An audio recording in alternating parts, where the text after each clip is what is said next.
Welcome to Deepwater Station and the Australasian launch of Yamaha's highly anticipated Tenere 700.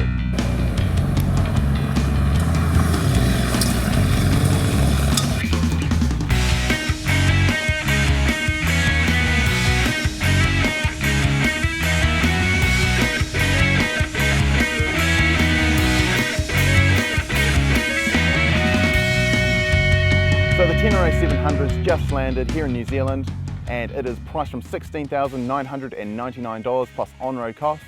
That is a phenomenal price for a bike in this market.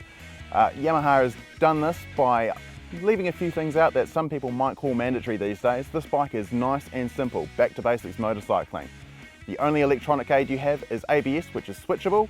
You can turn it on or off at a standstill, and otherwise controlling that beautiful CP2 parallel twin, it's all down to your wrist. Phenomenal bike.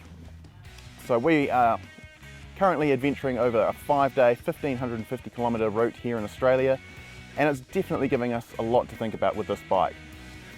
We've done all sorts of trails so far. We've done single track, we have done big open gravel roads, and we've done some highway riding so far, and there's still 2 days to go. The Tenere 700's just gobbled it all up in its stride.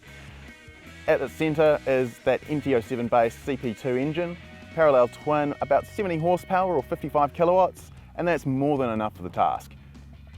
Beautiful torquey engine. All Yamaha has done to change the engine between the MT-07 and the Tenere here is a different exhaust and a different airbox. Otherwise it is exactly the same as you'll get on the full power MT-07.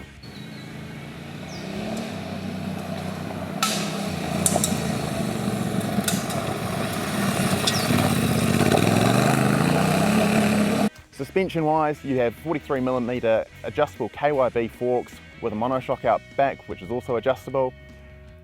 In the harder stuff and the factory settings, which I haven't mucked around with too much, you do tend to bottom out a little bit, but we've been doing some gnarly riding, and honestly the bike is very well set up from factory.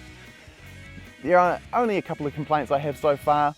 One is you have an adjustable brake lever but no adjustable clutch lever, which would have been a nice addition to the factory bike, but you can get accessories to put an adjustable clutch and a nicer brake lever on there. The only other complaint is the dashboard. It does tend to wiggle a little bit when you're on the bumpier roads. It's soft mounted to protect the electronics inside, but it's a very nice dash, to be honest. Overall, is the Tenere 700 a great successor to the Yamaha Tenere 660, which recently went out of production? Short answer is yes. It's a brilliant bike. And I bet that all those owners that have bought the first shipment, which sold out, are going to be very happy with this motorcycle when it lands in their garage.